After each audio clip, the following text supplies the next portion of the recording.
अक्सर लोग लाइफ में कुछ ऐसे फैसले ले लेते हैं जिन फैसलों की वजह से उन्हें भविष्य में भुगतना पड़ता है, और ना केवल खुद के ऊपर, उनके आगे आने वाली जनरेशन को भी वो चीज़ को भुगतना पड़ता है। और उस चीज़ को आप कहीं भी ख़त्म नहीं कर पाते हैं उस फैसले की वजह से, सिर्फ वो एक फैसले की वजह से जो आपने ना समझी में ले ली या किसी लालच की वजह से ले ली। तो आज की कहानी कुछ इसी चीज़ के ऊपर बेस्ड है, जो कि एक सच्ची घटना के ऊपर बेस्ड है, जो कि मेरी नानी ने सुना है कहानी, और उन्होंने बताया कि ये रियल कहानी है। तो कहानी कुछ उस समय पहले की बात है, जब हमारे परदादा के समय की बात है। उस टाइम मतलब कुछ खास था नहीं डेवलपमेंट, और नया नया देश आज़ाद हुआ था और मिट्टी के घर थे सबके। तो एक गांव था जिसमें कि छोटा सा गांव था, ज़्यादा बड़ा था नहीं, और वो दो हिस्से में बटा हुआ था। तो एक मिट्टी का घर था, उसके बगल में एक मिट्टी का घर था, और उसके पीछे भी मतलब back to back line wise बहुत सारे घर बने थे। उसी में एक घर मेरी नानी का था, और मैं वहाँ रहा करता था। अब रहता हूँ, मतलब पहले तो नहीं रहा करता था, अब रहता हूँ। और अब वो डेवलपमेंट हो चुका है, बट मैं बता रहा हूँ आप लोगों को कहानी उस समय की बात है, तो मैं उसको मिट्टी का ही घर बोलूँगा। और एक मिट्टी का घर था, और उसके बगल में एक मिट्टी का घर था। जो हमारे बगल में जो मिट्टी का घर था ना, उसके अंदर एक सोखा रहते थे। सोखा इन द सेंस कि ओझा, जो कि ब्लैक मैजिक करते हैं ब्लैक ड्रेस में, वो रहता था उसके अंदर, और उसकी फैमिली रहती थी। और उस टाइम तक सबके पास बस कैसे भी इतने ही पैसे आ पाते थे कि आदमी खा पाए और जी पाए, इससे ज़्यादा कुछ पैसे हो नहीं पाते थे। तो क्या हुआ कि एक बार क्या हुआ कि जो हमारे घर के पीछे हैं, और जो सोखा के घर के पीछे दो तीन घर हैं, उसी घर में से एक फैमिली आई, और उसने कहा कि मैंने रात में सपना देखा कि मेरे घर में बहुत सारा पैसा आया है, और वो पैसे चल रहे हैं चल रहे हैं। सबने कहा अरे क्या, सपना ही तो है, कोई बात नहीं, आता जाता रहता है। फिर उसकी दादी ने सपना देखा, उसकी फैमिली ने ऑलमोस्ट 10-20 लोग होंगे, और सब ने सेम सपना देखा कि किसी के खेत में पैसा है, किसी के घर में पैसा है, और किसी का पैसा चल रहा है। पूरे गांव में शोर मच गया, और पंचायत तक बात पहुंच गई, मतलब जो वहाँ पे उस टाइम प्रधानी वगैरह थे उन तक बात पहुंच गई, जमींदार वगैरह तक। तो सब सोचे कि पता लगाया जाता है। तो उनके एक दो खेत में उन्होंने ट्राई किया, बट उन्हें कुछ दिखा नहीं। तो फिर उन्होंने कहा चलो कोई बात नहीं, ये तो सपना है और इसमें टाइम वेस्ट करने की क्या जरूरत है, सपना तो आता जाता रहता है, तो इसको छोड़ते हैं। ये बात उस सोखे को भी पता चली, और वो बाहर ही रहा करता था, वो घर में रहा नहीं करता था। वो बहुत सालों बाद घर में आता था, और कुछ महीनों रहा करता था, और फिर निकल जाया करता था। उसके तकरीबन 6 से 7 महीने बाद जो सोखे का घर था, वो अचानक से उसके घर में काम स्टार्ट हो गया। उस टाइम सबके मिट्टी के घर थे, और उस टाइम इसका घर बनना स्टार्ट हो गया था, जो कि बहुत बड़ी बात थी। और घर भी बन रहा था, तो खपड़े का घर बन रहा था। खपड़े इन द सेंस कि जो ब्रिक होता है, जो ईंट होता है, उसी के पतले लेयर में एक शेप टाइप में रहता है, उसी से बनता है घर। और उस टाइम वैसा घर बनना बहुत बड़ी बात होती है। पूरे गांव में सिर्फ जमींदार का एक घर हुआ करता था वैसा, और बाकी किसी का नहीं हुआ करता था। उसके घर में काम लग गया, उसका घर देखते देखते 2 मंजिला बन चुका।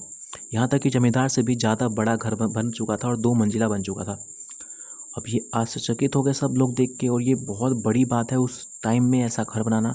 सब शॉक्ड हो गए थे। उस टाइम सोखा भी आया हुआ था। सबने पूछा ये कहाँ से पैसा आ रहा है, कहाँ से पैसा आ रहा है, पर सोखे ने कहा कि बस मैं बाहर साइड रहता हूँ, तो वहाँ पे एक मोटी पार्टी मिली है, और जिसके ज़रिए मैं इतना सारा पैसा कमा रहा हूँ। तो सबने सोचा हाँ, जब ऐसा काम करता है तो मैं भी शायद कमा रहा होगा डर के बदौलत। तो कुछ समय बाद ये बात दब गई। अब सब कुछ सही चल रहा था। उसके बाद तकरीबन 1 साल बाद क्या हुआ कि जो सोखा का घर था, उसके अंदर से एक भैंस मर गई। पहले के टाइम में भाई सब लोग सबके घर आया करते थे, तो उस टाइम पूरी गांव के लोग आए, उन्होंने देखा और कहा ये तो यार हेल्दी थी, और अचानक से क्या हो गया कि ये एक्सपायर कर गई भैंस। उसके तो फिर उस टाइम से लोगों ने कुछ बातें करी, फिर सोचा कि कोई बात नहीं, हो गया।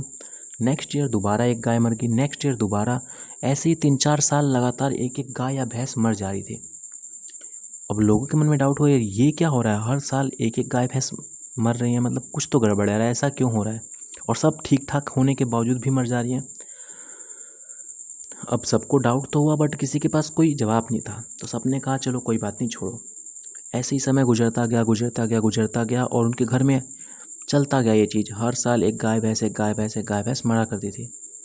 एक टाइम ऐसा आया कि जो सोखा था वो अपने घर आया, और उसको एक बीमारी लग चुकी थी, और उस बीमारी में उसके शरीर में से, देखो बहुत बेकार चीज़ मैं बोलने जा रहा हूँ, तो उसके शरीर में से कीड़े निकल रहे थे।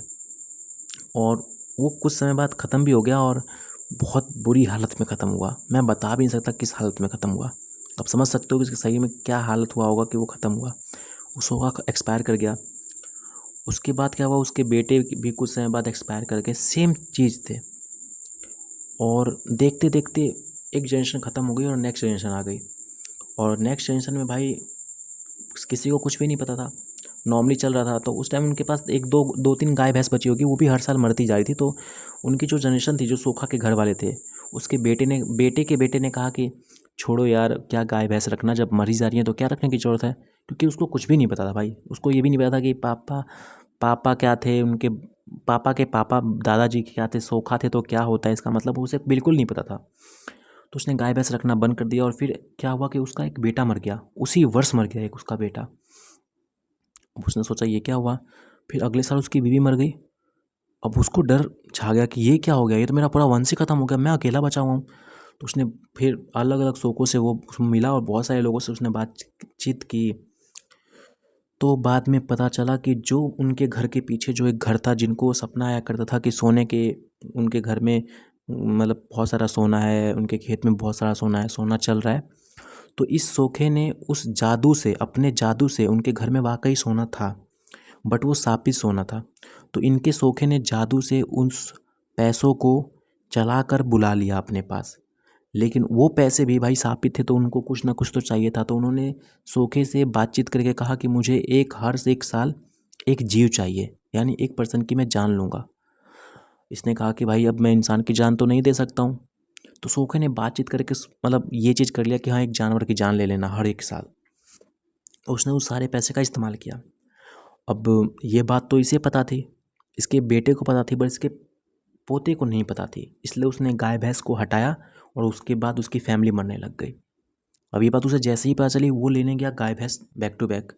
पर तब तक उस शापित चीज़ को इंसान की मौत की लत लग चुकी थी, या इन द सेंस मान सकते हो आप कि उसको इंसान का ही अब खून चाहिए, जीव हत्या ही चाहिए, वो भी किसी जानवर का नहीं, इंसान का। तो उसने दूसरी शादी करी। दूसरी शादी करने के साथ ही जैसे उसका बेटा होने वाला था, वो भी एक्सपायर कर गया। फिर उसके बाद उसकी वाइफ एक्सपायर कर गई। और हर साल ना होके 3-3 6-6 महीने में मरने लग गए।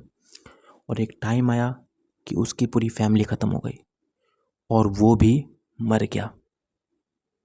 और ये सब किस वजह से हुआ? सो उस तांत्रिक की, उस सोखा की लालच की वजह से, जो जिसने भी सिर्फ अपना फ्यूचर देखने की वजह से, अपने लालच की वजह से, उसने एक ऐसी चीज़, शापित चीज़ को एक्सेप्ट कर लिया था, जिसकी वजह से ना केवल उसे भुगतना पड़ा, उसकी जनरेशन को भुगतना पड़ा, उसके आगे वाले अगले से अगले जनरेशन को भी ये चीज़ भुगतना पड़ा। और आज भी वो घर खाली पड़ा है। यहाँ तक कि वो घर टूट भी चुका है, उसमें कोई नहीं जाता, कोई नहीं रहता। क्योंकि आज भी लोगों को डर लगता है कि उसके अंदर कोई जाएगा तो कुछ हो जाएगा। और आज भी कई बार उसके अंदर कुत्ते या कुतिया जब अपने बच्चे देते हैं, उसके अंदर रहते हैं, तो वहाँ से कभी कुत्ता और कुतिया के बच्चे निकलते ही नहीं, क्योंकि वो सब वहीं पे ख़त्म हो जाते हैं। और वो जगह वाकई साबित हो चुकी है। सिर्फ उसका वो घर और उसके आसपास जितने भी घर थे, सब ने वो घर धीरे धीरे त्याग दिया, वहाँ पे रहना उन्होंने बंद कर दिया और अपने खेतों में उन्होंने घर बना लिया। और आज के टाइम में वो सब अपने अपने खेतों में घर बना के बहुत बढ़िया से रह रहे हैं। पर उस घर के आसपास भी लोग जाना पसंद नहीं करते हैं, बिकॉज ये चीज़ उन सभी को पता है और आगे वाली जनरेशन को भी पता है। क्योंकि ये कहानी उनके दादी, नाना, नानी जो भी हैं, डे बाय डे अपनी जनरेशन को सुनाते हैं, ताकि वो लोग मजाक में भी साइंस को पढ़ के इस घर में ना जा सकें। क्योंकि मैं भी एक नया बंदा हूँ और मुझे लगा यार ये सब नहीं होता है, बट मेरी नानी ने समझाया और मुझे लगा भी कि हाँ, मे भी शायद ऐसा हो सकता है। और बहुत सारी चीज़ें साइंस नहीं पता कर पाया, तो मेरे मन में थोड़ा सा था कि हाँ, कुछ तो गड़बड़ हो सकता है, तो मैं तो नहीं जाऊँगा। तो यार एक लालच की वजह से आप लोग देख रहे हो कि एक छोटे से लालच की वजह से, बहुत कुछ बड़ी लालच भी नहीं थी, उस लालच का मतलब क्या फ़ायदा हुआ उस तांत्रिक को, जब वो उस चीज़ का लाभ ही नहीं उठा पाया। और लाभ उठा पाया तो कुछ महीने, उसके बाद वो खुद एक्सपायर कर गया, उसका बेटा एक्सपायर कर गया, उसकी पूरी फैमिली ख़त्म हो गई, उसके आगे की जनरेशन तक ख़त्म हो गई। तो बस ये छोटी सी कहानी थी जो कि मेरी नानी की ज़ुबानी थी, और ये कहानी बस यहीं ख़त्म होती है।